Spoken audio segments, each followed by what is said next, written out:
आपण या वर्षाचा क्रमांक 1 चा गोल पूर्ण केलेला आहे. आता वळूया दुसऱ्या गोलकडे.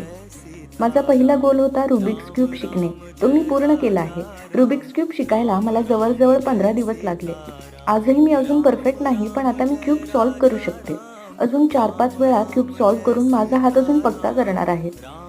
तर आज नेहमीप्रमाणे पूजा झाली, चहा नाश्ता झाला.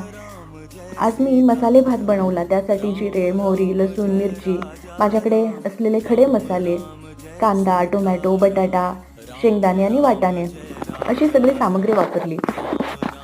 पुढे चपातीची कणिक मळताना आज त्यामध्ये मी थोडे जिरे, ओवा, हळद, मीठ आणि कोथिंबीर घालून कणिक मळली. लाल तिखट टाकलं तरी चालतं. 4-5 दिवसांपूर्वी अशी चपाती मी चकुल्यांसोबत केली होती. ती मला खूप आवडली, म्हणून मी आज पुन्हा केली अशीच चपाती. आज शेवग्याच्या शेंगांचं कालवण केलं.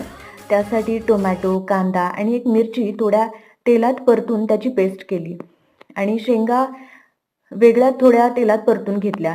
त्यानंतर तेलात पेस्ट, थोडी चटणी आणि पाणी मिसळून मंद गॅसवर थोडा वेळ शिजू दिलं.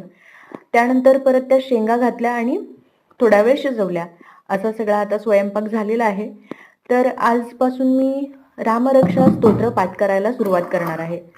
गेल्या 2 महिन्यांपासून मी स्वयंपाक करताना किंवा घरातील इतर कामं करताना रामरक्षा स्तोत्र ऐकत होते, पण फक्त ऐकल्याने पाठ होत नव्हते. म्हणून आता मी एक वेगळी पद्धत ठरवली आहे. स्तोत्राचे 4 ते 5 भाग करून घ्यायचे आणि लहानपणी आपण जसं पाठांतर करायचो त्या पद्धतीने पाठ करून पाहणार आहे. पाठ करताना त्याचा अर्थ समजून घेतला तर अजून सोपं जाईल.